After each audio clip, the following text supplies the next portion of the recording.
السلام عليكم ورحمة الله وبركاته.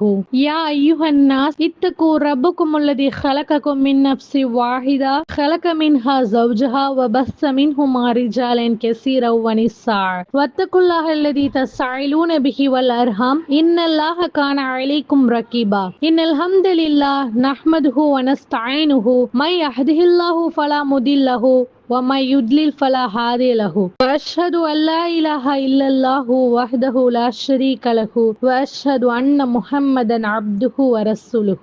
அளவற்ற அருளாளனும் நிகரற்ற அன்புடையனுமாகிய அல்லாஹுவின் பெயரால் அரசாட்சி தனதாக்கி அதன் சாட்சி நபியாக்கி அழகாக ஆட்சி செய்கின்ற அல்லாஹ்விற்கே அனைத்து புகழையும் புகழ்ச்சியையும் செலுத்தியவளாக நம் உயிரிலும் மேலான முஹம்மது நபி ஸல்லல்லாஹு அலைஹி வஸல்லம் அவர்களின் மீதும் அவர்களின் குடும்பத்தார்களின் மீதும் உத்தம சத்திய சஹாபாக்களின் மீதும் மார்க்கத்தை அழகான முறையில் கற்கும் நம் அனைவரின் மீதும் அல்லாஹ்வின் கருணையும் சாந்தியும் சமாதானமும் என்றென்றும் நிலவட்டுமாக என்ற துஆவுடன் எனது இந்த சிறிய உரையை ஆரம்பம் செய்கிறேன். அன்புள்ள என் சகோதரிகளே, அல்லாஹ் கூறுகிறான், தொழுகைகளையும் நடு தொழுகையும் பேணிக் கொள்ளுங்கள், அல்லாஹுக்கு கட்டுப்பட்டு நில்லுங்கள்.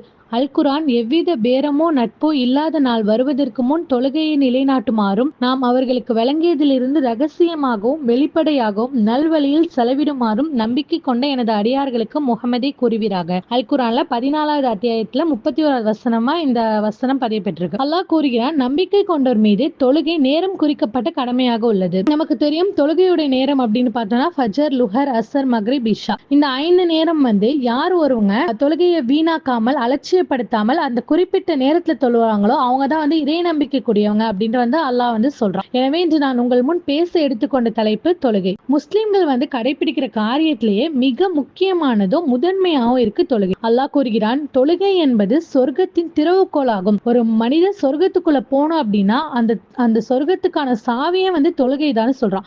மறுமையில மனிதர்களுக்கு விசாரிக்கப்படும் முதல் கேள்வியே தொழுகையை பற்றியதுதான். இன்னும் அல்லாஹ் கூறுகிறான், வணக்கத்திற்குரியவன் அல்லாஹ்வை தவிர வேறு யாரும் இல்லை என்றும் முஹம்மது நபி ஸல்லல்லாஹு அலைஹி வஸல்லம் அவர்கள் அல்லாஹ்வின் அடியாரும் தூதரும் ஆவார்கள் என்று சாட்சி கூறுதல், தொழுகையை நிலைநிறுத்துதல், ஜகாத் கொடுத்தல், ஹஜ் செய்தல், இன்னும் ரமலான் மாதத்தில் நோன்பு நோற்றல் ஆகிய 5 காரியங்கள் மீது இஸ்லாம் நிறுவப்பட்டுள்ளது. அப்போ நமக்கு இரண்டாவது கடமையாகவும் மிக மிக முக்கியமா கடமையாகவும் இருக்கு இந்த தொழுகை. இணை வைத்தல் மற்றும் இறை மறுப்புக்கும் முஸ்லிமான அடியானுக்கும் இடையில் உள்ள வேறுபாடு வித்தியாசமே தொழுகையை விடுறதுதான். நமக்கும் காஃபியருக்கும் முஸ்லிம்களுக்கும் காஃபியர்களுக்கும் உள்ள வித்தியாசமே தொழுகை தான் அப்படின்ட்டு ஸல்லல்லாஹு அலைஹி வஸல்லம் சொல்றாங்க.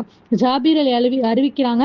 முஸ்லிம்ல 116வது ஹதீஸா பதியப்பட்டிருக்கு. மன் தரக்க ஸலாத்த முத்தஅம்மிதன்